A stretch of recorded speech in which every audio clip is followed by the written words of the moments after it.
নবীজি বলেন তিনজন যুবক তারা বনে ইসরায়েলের মানুষ, কোন একটি ভ্রমণের উদ্দেশ্যে তারা বাইর হয়ে গেল। প্রতিমধ্যে যাওয়ার পথে বিশাল বড় আকাশ থেকে ঝড় তুফান শুরু হয়ে গিয়েছে। তারা ঝড় তুফান থেকে বাঁচার জন্য সামনে একটি গুহা তারা লক্ষ্য করলো। সেই গুহার ভিতরে তিনজন যুবক প্রবেশ করেছে। আল্লাহর কি মহিমা! আকাশের এত ঝড়, এত তুফানের মধ্য দিয়ে যে গুহার ভিতরে তারা প্রবেশ করেছে, প্রবেশ করার সঙ্গে সঙ্গে বড় ওজনের একটি পাথর ওই পাহাড়ের উপর থেকে গড়তে গড়তে আসবে না ওই গুহার মুখে এসে আটকে গিয়েছে। জোরে বলুন আল্লাহু আকবার।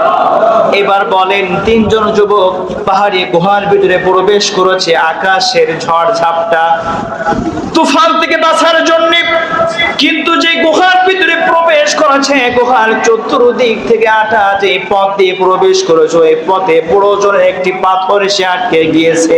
এবার তিনজন যুবক বুঝতে পেরেছে নিশ্চিত মৃত্যু, এইখান থেকে বাঁচাবার আমাদের কেউ পারবে না, কিন্তু মহান রব এই বিপদ থেকে আমাদেরকে বাঁচাইতে পারে। কথা বলেন ঠিক কিনা? তাহলে বলেন এই তিনজন যুবক কি বিপদে পড়েছে না? সবাই বলেন বিপদে পড়েছে না? কিন্তু এই তিনজন যুবক সেই বিপদে পড়ার পরেই তারা কি করলেন এবং আমাদেরকে শিক্ষা নিয়ে আমাদেরকেও কি করতে হবে। তারা বললেন ওয়াকালা রাব্বুকুম উদউনি আস্তাজিব লাকুম, যেহেতু মহান রব জানিয়ে দিয়েছেন বান্দারে আমাকে ডাকলে আমি ডাকের সাড়া দিব। তারা তিনজন কি করলেন? গুহার তিন দিকে তারা তিনজন বসে পড়লেন।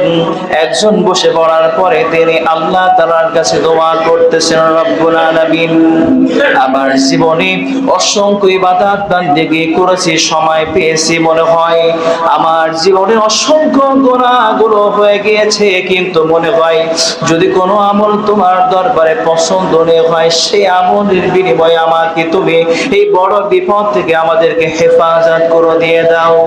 এই যুবকটা এবার মনে মনে ভাবে কি এমন আমল আমার ভালো আমল আছে, সেই বান্দা চিন্তা করতে লাগে।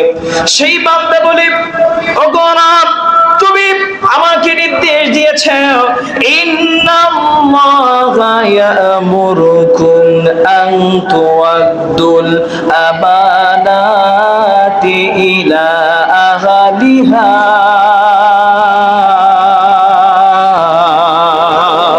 আল্লাহ তুমি নির্দেশ দিয়েছো আমাদের কাছে যে আমানতগুলো বর্ষিত আছে এই আমানতগুলোর হক যার তার কাছে আমানতগুলো পৌঁছে দিতে হবে। আল্লাহ সেই দিনের ভালো কাজের কথা আমার মনে পড়ে যায়। আমার অধীনে একজন কর্মচারী ছিল, তিনি সকাল থেকে নিয়ে সন্ধ্যা পর্যন্ত অত্যন্ত কাজ করার পরে আমার কাছে আসছিল তার পাওনা চাওয়ার জন্য, কিন্তু রব আমার কাছে টাকা পয়সা সেই সময় ছিল না বিদায় তাকে দিতে পারি নাই। আমি সেই কর্মচারীকে বলেছিলাম ভাইটি রে আগামীকাল এসো, তোমাকে আমি এই কাজের বিনিময়ে টাকা পয়সা তোমাকে দিয়ে দিব। একটা দিন কয়েকটা মাস কয়েকটা বছর অতিবাহিত হয়ে গেল, কিন্তু ওই কর্মচারী আসে না আমার দরবারে তার টাকাগুলো নেওয়ার জন্য, কিন্তু আমি তার টাকাগুলো তার এই পরিশ্রমটি আমার কাছে আমানত হিসাবে আমি নিয়ে নিলাম। দিনে সারাটা দিন পরিশ্রম করে যে অর্থ উপার্জন তার হয়েছে তার অর্থকে আমানত হিসাবে আমি বসাই না রেখে তার অর্থ দিয়ে একটি বকরি কিনলাম।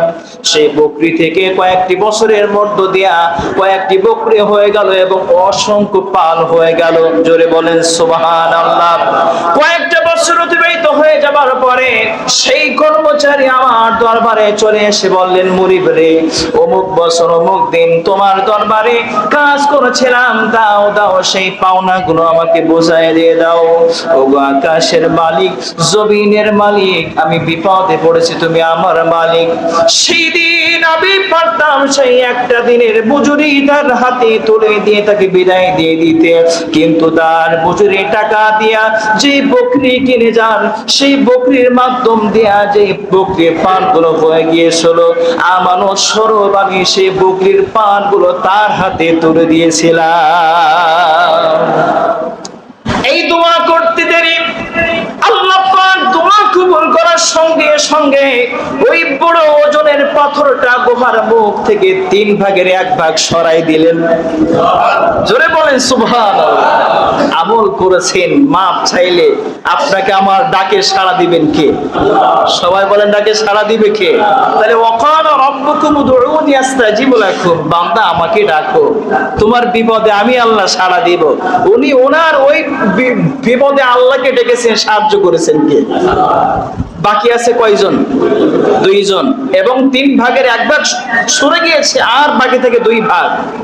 আরেকজন দোয়া করে, আয় আল্লাহ, সেই দিনের কথা আমার মনে পড়ে যায়।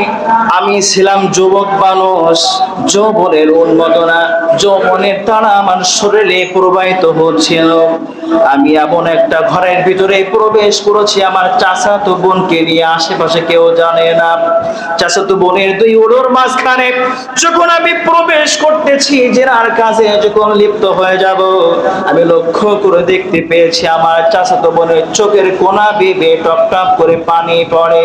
আমি আমার চাচাতো বোনকে প্রশ্ন করি, ও বোন রে, এই যে ঘরের ভিতরে তুমি আমি আছি যৌবনের উন্মাদনায়, আমাদের মিলনের মুহূর্তে, কিন্তু এই আশেপাশে কোনো মানুষ জানে না, কেউ জানতে পারবে না, কিন্তু তোমার চোখে পানি কেন আসছে বলো?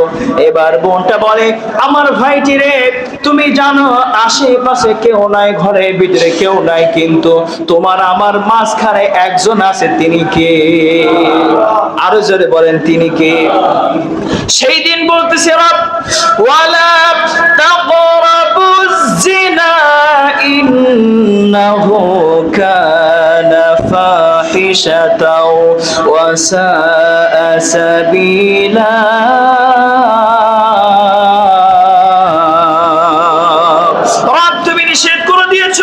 জিনার কাছে যেও না, নিশ্চয়ই এটি অশ্লীল কাজ এবং খারাপ পথ। আমি সেই দিন, আমি যুবক মানুষ, আমার যৌবনের উন্মাদনা আমি সেভ করেছি, কন্ট্রোল করে দিয়েছি। তোমার ভয় কার ভয়? জোরে বলেন, কার ভয়? আল্লাহ কেউ দেখতে পাইতো না, শুধুমাত্র আমি, আমার চাচাতো বোন এবং আমি ছিলাম, কেউ দেখতে পাইতো না, শুধু তোমার ভয়ে। সেই দিন আমি যুবক মানুষ, আমার যৌবনকে আমি কন্ট্রোল করেছি। আমি 2 উড়োর মাঝখান থেকে একেবারে 50-50 চান্স। আল্লাহ সেই দিন তোমার ওই ভয়কে উপেক্ষা করে, সেই ভয়ের কারণে, সেই ইবাদতের কারণে এত বড় বিপদ থেকে আমাদের 3 জনকে তুমি হেফাজত করো।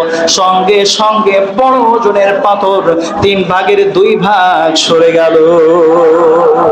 ডাকতে হবে কাকে? বিপদে আল্লাহকে ডাকলে আল্লাহ ডাকের সাড়া দিবে। এইটা মুমিন বান্দাদের মনের ভিতরে জাগ্রত থাকে। কিন্তু যারা মুমিন বান্দা না, আল্লাহকে না ডেকে মানুষের কাছে দৌড়ায়, কথা বলেন ঠিক কিনা? বাকি আছে কয় ভাগ? জোরে বলেন, কয় ভাগ? এইবার আসেন 3য় জন ব্যক্তি। নামাজের মুসল্লাই দাঁড়ায় যায়, চোখের পানি ছেড়ে দিয়া রবের কাছে ধন্না দিছে,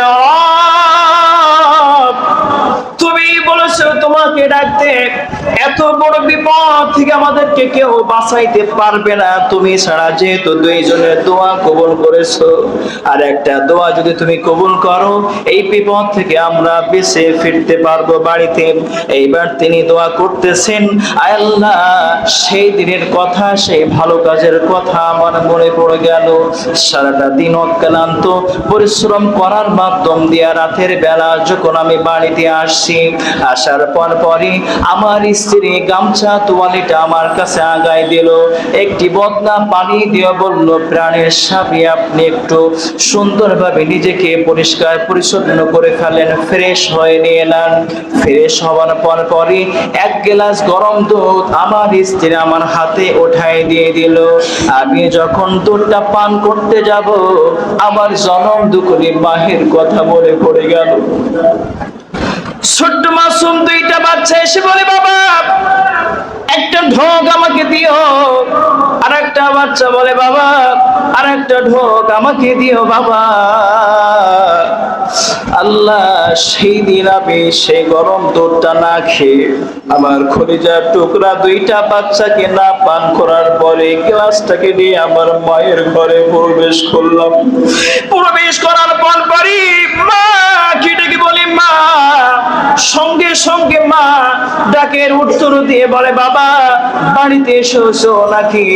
এই কথা বলার পরে বলে, মা এত কষ্ট তুমি করতেছো, তুমি বৃদ্ধ হয়ে গিয়েছো, তুমি রোগগ্রস্ত অবস্থায় আছো, এখনো কি ঘুমাও নাই? মা বলে, বাবারে সন্তান বাড়িতে না ফেরা পর্যন্ত মায়ের চোখে ঘুম আসে না। কথা বলেন ঠিক কিনা? মায়ের চোখে ঘুম আসে না বাবা। ও রব, আসমান জমিনের রব, আমার রব শোনো, সেই দিন ওই গরম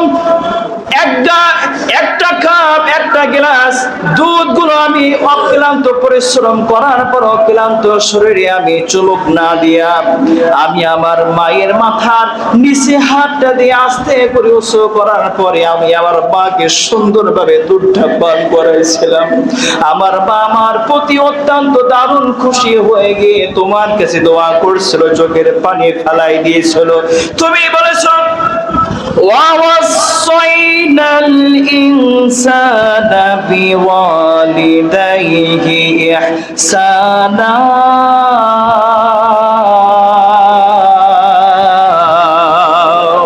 আল্লাহ বলেছেন, আমি মানুষদেরকে নির্দেশ দিচ্ছি তোমরা তোমাদের পিতা মাতার সঙ্গে সাথে সুন্দর আচরণ করো, সুন্দর ব্যবহার করো। রব্বুল আলামিন তোমার নির্দেশ পালন করেছি, আমি আমার মায়ের সেবা করেছি। মা সেই দিন সুন্দরভাবে আমার প্রতি রাজি খুশি হয়ে গিয়েছিল।